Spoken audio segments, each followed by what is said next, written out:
What's up, Ultra Team? I just want to give you guys a rundown of the week ahead.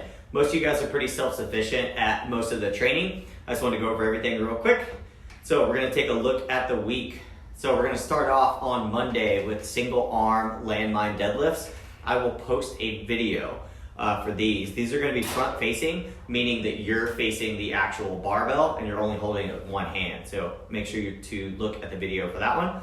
Build up to the heaviest possible weight that you can do for 5 on the right and 5 on the left, okay? Next up, we're gonna have single arm dumbbell presses, one dumbbell, one arm at a time. Build up to the heaviest possible weight that you can press overhead strict, okay? We're gonna go into a kettlebell flow after that. Men are supposed to use a 53-pound kettlebell. Ladies, you're gonna use a 35-pound kettlebell. This one's a little bit shorter, okay? So it's gonna be 10, 8, 6, 4. But that's each side, okay? So you have to do 10 reps on the right, 10 reps on the left, 8, 8, 6, 6, and 4, 4. This one is gonna be 3 movements. You're gonna clean into a reverse lunge, then you'll do push press, and then you'll do gorilla row. Gorilla row is where the kettlebell starts on the floor and you row to the hip and put it back on the floor every rep. So think about the kettlebell dead stop on the floor, and then rowing all the way to your hip with just one arm. And remember, everything is each side. So once you finish your right side, you need to do all those reps on your left. Take a short break, gather yourself, and then go into your 8. Remember guys, we are not looking for metabolic conditioning. We do enough running. We are good at cardio. Make sure everything you do is heavy and it is in really good form this week, okay? So don't try to push yourself and kill yourself unless I specifically say, hey, this is a test, you're going for time today. Everything needs to be high quality reps, okay? On Tuesday, you guys are gonna have a 10-minute warm up for your run. You're gonna do 10 minutes at your half marathon pace, rest for 4 minutes, and then you have some fartlek intervals. 3 minutes, 2 minute, 1, 1, 1, okay? All of those efforts need to be faster than your half marathon pace, but they don't need to be sprints, okay? We're trying to save our legs for the weekend, so just slightly faster than your half marathon pace. What you'll do is you'll run for 3 minutes, a little bit quicker than half marathon. You'll recover for 2 minutes at a jog. And then you'll do 2 minutes hard, 2 minute recovery, 1 minute hard, 2 minute recovery, 1 minute hard, 2 minute recovery, 1 minute hard, 2 minute recovery. Then you will do 10 minutes at a cool down pace. So quite a bit of volume, guys. Make sure you pay attention to the tempos. Make sure you guys are doing the pre-run warm-ups and the post-run hip stability. It is a game changer. It gets your hips really nice and fired up, and it really helps keep nice, strong hips so you don't have any injuries during this running block, okay? So if I put it on there, guys, make sure you get it done. On Wednesday, we're gonna hit some back squats. So what you guys are gonna notice is a lot of full body movements Monday, Wednesday, and Friday. And yes, the big barbell lifts do have to go in there. So when we think about designing a program for ultra runners, all we look at is push, pull, hinge, squat, and carry.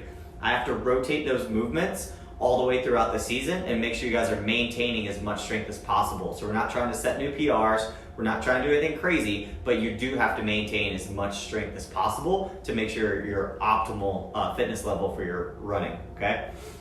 So we're gonna do back squats on Wednesday, 3 by 5. So we're keeping the volume relatively low. And you're gonna do those with a tempo. The tempo is gonna be 3 seconds on the way down, 1 second pause in the hole, explode up, 1 second pause at the top. So you guys are gonna build up to a pretty good weight, and you're gonna do all 3 sets at that good weight, okay? So don't count any of your warm-up sets.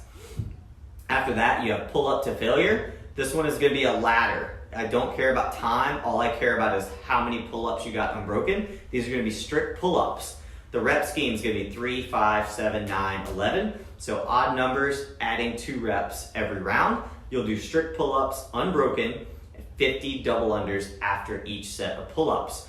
Your goal is to climb the ladder as high as possible without having to break your pull-ups, okay? So what I want you to do is if you can't hit 7 pull-ups body weight, I want you to use a band that's gonna allow you to get to at least the round of 7 and hopefully the round of 9, okay? So only band it if you can't do 7 strict pull-ups. On Thursday, your run is a 30-minute easy run. We're on a deload week, so try to get those legs nice and fresh for your half marathon on Saturday. Make sure we do the post-run hip stability. Then we have Friday, we're gonna work on floor press, so bench press from the floor without the bench. You're gonna do a 5 by 5. The cool thing about upper body during running season is you can push the limit. So for this one, I'm going to let you guys build to the heaviest set of 5 that you can do in good form. So think about a technical max on this one, okay? So 5x5 floor press, make sure at least your last 3 working sets are hard, okay? If not all 5. Then we're going to do a row workout. You'll see this go for the next quite a few weeks, guys, so get used to it and get good at it. We're looking for a sustainable effort. Do not come out the gate hot here. We're trying to learn how to pace, and we're trying to learn how to build some aerobic capacity without having to run on the pavement so much. So what you're gonna do is you're gonna row 10 minutes for calories at a sustainable effort. You're gonna rest for 10 minutes, and then you're gonna row 10 minutes again, with the goal being trying to hit the exact same calorie number. So on your first row, you need to be thinking smooth, nice strong pulls, and make sure you're in control of that workout the entire way through, and try to get the calories, okay? These workouts are gonna get harder and harder each week, so make sure you pay attention to things like your calories per hour. It's gonna be a really good output to look at on this one, okay? Make sure you're being consistent. And then last but not least, on Saturday, we have the half marathon time trial, okay? This one is legit, 13.1 miles for time, okay? So this is a test to see where we're at. We're gonna use this to pace our 50 miler, okay? So we need an accurate reading. So make sure you guys run the half marathon really well. Make sure you get negative splits throughout it. We'll get after it. So I'll be posting where we're gonna be meeting and what time and all that stuff as the week goes on. Also, don't forget that we have, we'll be getting together Saturday after the half marathon, hopefully going to Petaluma, visit a couple of breweries, let everybody meet each other. A lot of people, we have new people on the team that haven't even met each other yet. So I'm gonna see if we get everybody together and go have some fun for a day, okay? So don't make any plans that day and stay tuned for that. So you guys get after it. This next cycle is gonna start getting pretty hard. I put out an announcement last week. If you don't have rings or TRX, please go ahead and order those from Amazon. Rogue wood rings are my favorite. I don't even have them. I love using them at the gym, but Rogue straps, you can get cheap ones on Amazon for like 20 bucks. So as long as you have a set of straps and rings or TRX, you're good to go, okay? We're gonna be using a lot of that in the next cycle. So you guys get after it, and I'll see you on the leaderboard.